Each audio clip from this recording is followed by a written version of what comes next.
dukun legendaris yang menghilang 30 tahun lalu. Kini pensiun jadi petani. Di lereng Gunung Merapi yang subur, hiduplah seorang petani tua bernama Mbah Bram. Setiap pagi ia bangun sebelum matahari terbit, menyabit rumput, menyiram sawah, dan merawat ladangnya yang hijau. Hidupnya sederhana. Orang-orang desa mengenalnya sebagai sosok bijak, ramah, dan pekerja keras. Tapi tak ada yang tahu, dulu, Mbah Bram adalah Empu Jagapati, dukun api legendaris dari tanah Jawa, yang kekuatannya mampu membelah gunung dan membakar pasukan hanya dengan satu gerakan tangan. Ia meninggalkan dunia perdukunan setelah Perang Besar terakhir, dan memilih damai di balik cangkul dan lumpur sawah. Suatu sore, langit Merapi berubah muram. Awan hitam menggumpal, bukan dari abu vulkanik biasa. Dari kawah gunung, muncul sosok mengerikan, seekor naga batu, makhluk kuno yang terbangun dari tidur panjangnya. Ia melayang rendah, menyemburkan api ke ladang dan rumah penduduk. Kepanikan menyebar cepat. Orang-orang lari ke hutan, mencari perlindungan. Mbah Bram berdiri di tengah pematang sawah, memandangi kehancuran itu dengan mata yang dalam. Ia melihat seorang gadis kecil tertinggal, terjatuh di tengah jalan. Naga itu melintas di atasnya. Dengan sigap, Mbah Bram meloncat ke depan sang gadis. Di tangannya, ia masih menggenggam cangkul. Tapi kali ini, cangkul itu berubah menyala, dalam cahaya api tua yang telah lama tersembunyi. Perlahan, tubuh renta itu berubah. Sorot matanya kembali tajam. Tubuhnya berdiri tegak. Ia mengangkat tangan ke langit, dan dari tanah sawah yang basah, muncul lingkaran-lingkaran mantra beraksara Jawa kuno. Api menyembur, membentuk seekor burung finiks raksasa yang melesat menabrak naga di udara. Ledakan dahsyat menggetarkan bumi. Naga itu mengaum kesakitan dan terjatuh kembali ke kawah Merapi, lalu tersegel oleh kekuatan purba yang bangkit untuk terakhir kalinya. Warga desa keluar dari persembunyian. Mereka mendekati Mbah Bram, tercengang dan bingung. Mbah jenengan itu siapa sebenarnya? Ia hanya tersenyum, menancapkan cangkulnya kembali ke tanah, dan menjawab ringan. Cuma petani biasa yang dulunya pernah main api terlalu jauh. Anak-anak mendekat, tak lagi takut. Seorang bocah bertanya polos. Mbah, panennya jadi nggak besok? Mbah Bram tertawa. Jadi. Tapi habis ini kita gotong royong benahi sawah dulu, ya. Sejak hari itu, petani dari lereng Merapi itu tidak hanya dikenal karena padinya yang subur, tapi juga karena hatinya yang membara dan keberaniannya menyelamatkan desa. Sekali lagi, dahulu ia pendekar, kini jadi genderuwo. Kisah tragis Ki Jagat Murka. Pada zaman dahulu kala, ketika Pulau Jawa masih muda dan hutan-hutannya lebat membentang tanpa batas, hiduplah makhluk-makhluk halus yang tak terhitung jumlahnya. Di antara mereka, ada satu bangsa makhluk gaib yang dulunya adalah para manusia biasa, tetapi karena keserakahan, kutukan, dan pelanggaran terhadap alam, mereka berubah menjadi makhluk menyeramkan yang kini kita kenal sebagai genderuwo. Dikisahkan, di sebuah kerajaan kecil bernama Pajajaran Timur, hidup seorang pendekar sakti bernama Ki Jagat Murka. Ia terkenal sebagai penjaga hutan, pelindung hewan, dan pembela rakyat dari ancaman manusia serakah. Namun, seiring waktu, kekuasaan perlahan mengubah hatinya. Ki Jagat Murka yang dulu bijaksana, mulai merasa dirinya pantas menguasai lebih dari sekadar hutan. Ia ingin menjadi raja dunia gaib dan dunia manusia sekaligus. Dalam upayanya mencapai ambisi itu, ia melakukan tapa berat di puncak Gunung Maja, memohon kekuatan kepada roh-roh purba. Tapi permohonannya bukanlah kepada roh suci, melainkan kepada roh jahat penjaga kegelapan. Roh-roh itu mengabulkan permintaannya, namun dengan syarat, ia harus meninggalkan wujud manusianya dan menyerahkan jiwanya sepenuhnya kepada kegelapan. Dengan mata membara merah dan tubuhnya berubah penuh bulu hitam lebat, Ki Jagat Murka tidak lagi berbentuk manusia. Ia menjelma menjadi makhluk besar berbadan kekar, kulitnya kasar seperti batu, giginya runcing, dan auranya menggetarkan siapapun yang mendekat. Ia menjadi genderuwo pertama. Namun kutukan itu membawa dampak lain. Siapapun manusia yang berambisi terlalu besar, melanggar alam, dan hatinya dikuasai hawa nafsu tak terkendali, perlahan jiwanya akan membusuk, dan bila mati di tempat angker, ia pun akan berubah menjadi genderuwo seperti Ki Jagat Murka. Genderuwo kemudian menyebar. Mereka tinggal di pepohonan tua, gua-gua lembab, dan reruntuhan bangunan. Di malam hari, mereka kerap menggoda manusia, kadang hanya bercanda, tapi seringkali menjerumuskan orang dalam kesesatan.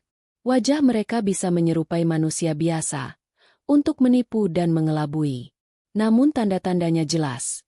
Langkah berat, napas panas, dan bau apek seperti tanah basah. Orang tua zaman dahulu mengajarkan anak-anaknya, hormatilah alam, kendalikan hawa nafsumu, jangan serakah, dan jangan sembarangan berbicara di tempat angker. Sebab disitulah genderuwo mengintai jiwa-jiwa yang lemah. Dan begitulah, kisah asal-usul genderuwo tetap hidup dalam bisik-bisik malam, menjadi peringatan bagi mereka yang berjalan di antara bayang-bayang hutan dan lorong-lorong sepi. Aku dilahirkan kembali sebagai raksasa, di dunia timun mas dan buto ijo. Dalam kehidupan sebelumnya, aku dikenal sebagai Arka, sang raja kesatria, seorang ksatria yang rela mati demi melindungi tanah air dan rakyatku. Namaku pernah dielu-elukan, dan kisah perjuanganku tertulis dalam balada yang dibacakan di alun-alun.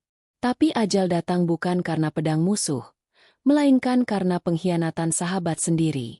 Saat mataku tertutup oleh darah dan pengkhianatan, aku berdoa hanya satu hal. Jika aku dilahirkan kembali, jadikan aku pelindung sejati. Bukan karena nama, bukan karena gelar, tapi karena hati. Aku terbangun, bukan di istana, bukan dalam pelukan cahaya, tapi di tengah hutan yang lembab dan sunyi. Tubuhku kini menjulang tinggi, lebih dari 2 kali tinggi pohon jati muda. Kulitku seperti manusia, tapi kekuatanku seperti gunung.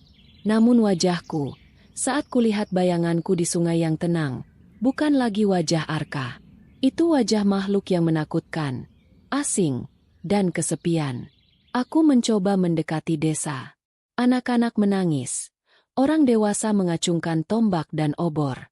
Pergi, monster, teriak mereka. Tapi saat aku mencoba mendekat ke gunung tempat para raksasa tinggal, mereka meludah dan menyebutku, cacat. Apa gunanya tubuh kuat jika hatimu lembek seperti manusia? Ejek mereka. Hari-hariku berlalu dalam sepi. Aku membangun rumah dari batu dan akar, berbicara pada burung, dan menulis kenangan masa lalu di atas kulit pohon dengan ujung kuku. Aku mulai percaya, mungkin aku memang tak seharusnya terlahir kembali. Hingga hari itu datang.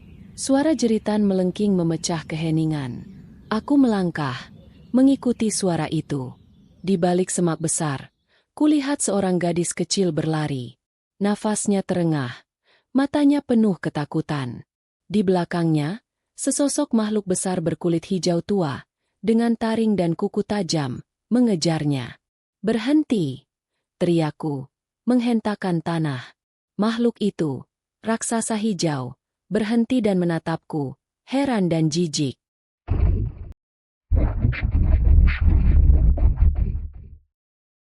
Aku berdiri tegak.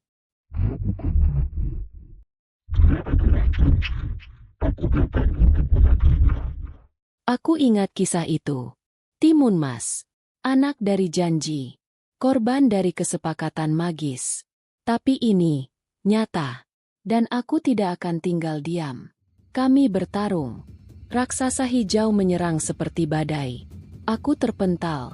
Darahku mengalir. Tapi aku bertahan.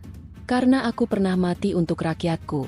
Dan sekarang aku hidup untuk satu jiwa kecil yang ketakutan di balik pohon. Saat kekuatanku hampir habis, gadis itu, Timun Mas, berlari ke arahku. Tangkap ini, serunya. Biji mentimun, warisan ibunya.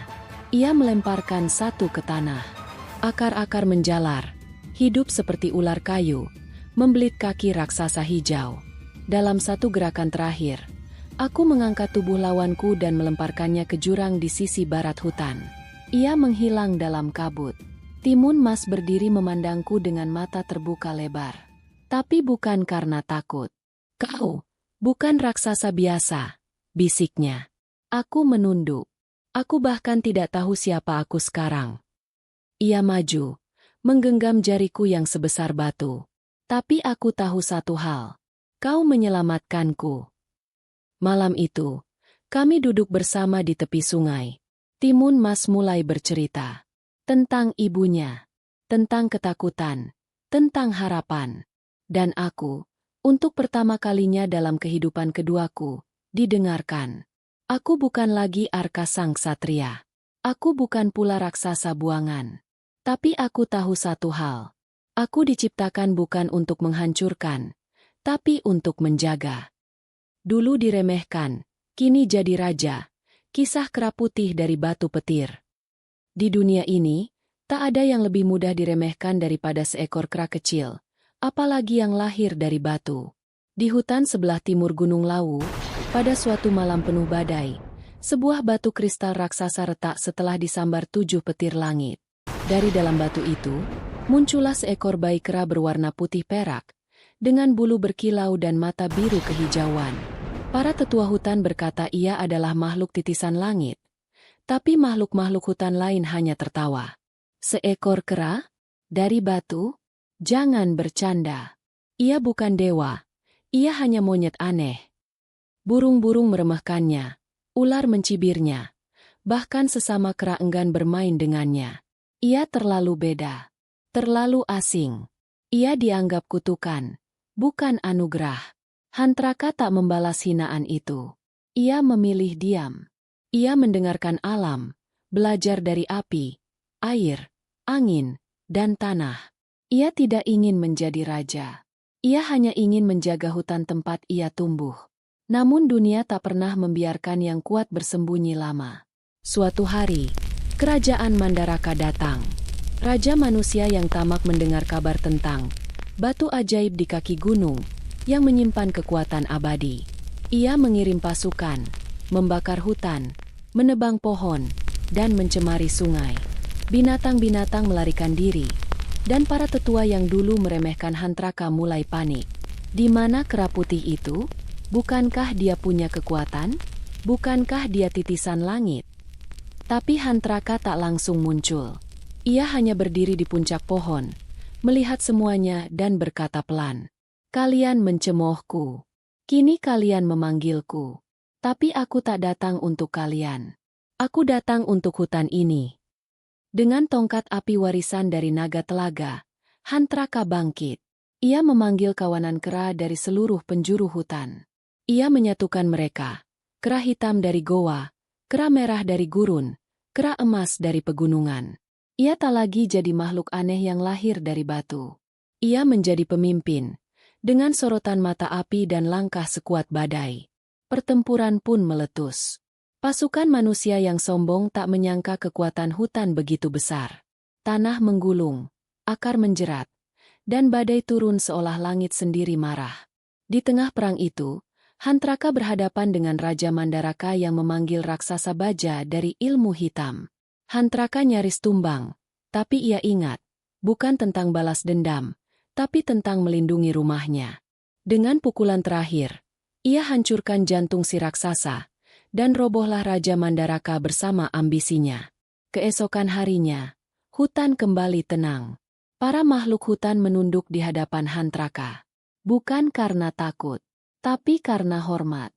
Ia yang dulu diremehkan, kini jadi legenda. Hantraka, Raja Kera Putih dari Batu Petir. Diremehkan warga desa, ternyata dia reinkarnasi dukun tersakti Nusantara. Namanya Agni, usianya 22 tahun. Ia tinggal di desa kecil yang sejuk, tapi kehidupannya tak sehangat itu. Penampilannya sederhana, jaket lusuh, sandal jepit, dan rambut hitam awut-awutan. Di mata warga, Agni cuma pemuda pengangguran yang suka tidur di bel-bel depan warung, sambil menatap langit seolah memikirkan hal besar yang tak pernah ia ceritakan. Tak ada yang tahu bahwa dalam kehidupannya yang dulu, Agni adalah dukun tersakti Nusantara, pelindung dunia dari makhluk gaib, penakluk jin kepala 7, penguasa mantra langit keempat. Ia pernah menyeimbangkan dunia dan alam halus, sebelum akhirnya dikhianati dan dibunuh oleh muridnya sendiri. Tapi takdir memberinya satu kesempatan, hidup kembali sebagai dirinya sendiri di masa depan. Hanya saja, seluruh kekuatannya tersegel, terkunci rapat dalam tubuh mudanya, menunggu waktu yang tepat untuk bangkit kembali. Dan selama itu, ia cuma jadi bahan lelucon warga. Agni?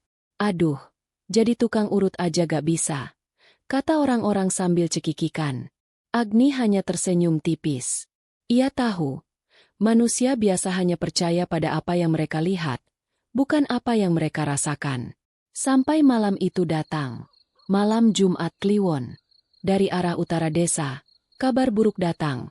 Desa tetangga hancur, rumah terbakar, tanah retak, mayat-mayat tergeletak tak utuh. Para paranormal menyerah. Angin malam membawa bau darah dan belerang. Genderuwo jagat, makhluk gaib purba, telah bangkit dari tidur panjangnya. Warga panik. Mereka berlarian, mengunci pintu, membaca doa sambil menangis. Langit berubah hitam, bulan tertutup asap tebal. Dan dari balik kabut pekat itu, muncullah siluet raksasa hitam legam, dengan mata merah darah dan taring sebesar tombak. Semua orang lari, kecuali Agni. Ia berdiri sendiri di tengah lapangan desa. Angin menggila, debu berputar, dan suara alam terdiam. Agni mengangkat tangan kirinya perlahan, dan segel reinkarnasinya mulai terbuka. Udara bergetar. Simbol mantra menyala di kulitnya. Rambutnya tertiup, dan dari matanya, mata biru yang menyala merah seperti bara api, terpancar kekuatan yang tak lagi bisa ditahan. Dengan suara lirih namun tegas, Agni berkata, "Wahai penghuni alam bawah, kembalilah ke batasmu. Aku, Agni sang penjaga garis gaib, memanggil kekuatanku kembali." Tanah bergetar hebat. Lingkaran api membentuk barikade di sekelilingnya. Di tengahnya, Agni berdiri tenang, seperti pusat badai. Genderuwo meraung dan menerjang. Namun langkah Agni cukup untuk menghentikannya. Ia mengangkat tangannya tinggi dan berbisik, "Pralina jagat." Cahaya merah meledak. Gelap tersapu. Jeritan genderuwo hilang, berganti keheningan. Tubuh raksasa itu meleleh menjadi abu, menghilang bersama angin malam. Dan untuk pertama kalinya, desa kembali sunyi.